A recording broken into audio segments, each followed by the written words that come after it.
அவன் சரண்டர் ஆயிடுவாங்க. இனிமேல் அந்த கேஸ் எல்லாம் சிபிஐ எடுத்துக்கணும்னு சொல்லிட்டு வெளில வந்துருவாங்க. வராது இருக்க மாட்டாங்க. நிர்மல் குமார் எங்க சென்னையில தான் இருக்காங்க சார். அவங்க எங்க சார் தமிழ்நாடு போலீஸ் பிடிக்கல அவங்கள? அவங்க எங்க இருக்காங்கன்னு அவங்க தெரியாது இருக்குமா? அவங்க தமிழ்நாடு போலீஸ்காரங்களோடய சிடி நிர்மல்குமார் பேசிட்டு இருக்காரு.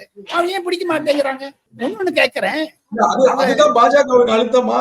பாஜகவின் அழுத்தமா திமுகவுக்குங்கிற மாதிரி இருக்கு. திமுகவின் பயம்.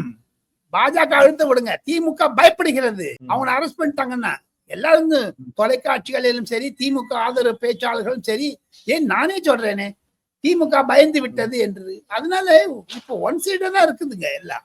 இப்ப இந்த சம்பவத்துக்கு அப்புறம் நீங்களே சொன்னீங்க விஜய் வந்து ஒரு அரசியல்வாதியா மாறிட்டார் இப்போ அப்படின்னு சொன்னீங்க. பொறுமை. அவர் வந்து ஒன்னே ஒண்ணு, ஒரு பயிற்சி, ஒரு முதிர்ச்சி விஜய் கண்டுபிட்டார் இந்த 15 நாட்களில். எப்பவுமே ஒரு ஆளுக்கு நல்லா ஒரு இந்தியில சொல்லுவாங்க, சட்டா மாறிங்க பத்தா லக் ஜாகன்னு. ஒரு அடி வந்தது பாருங்க, ஷவுக்கடி வந்தது பாருங்க விஜய்க்கு, அதில் நிமிர்ந்திருக்காரு அவரு.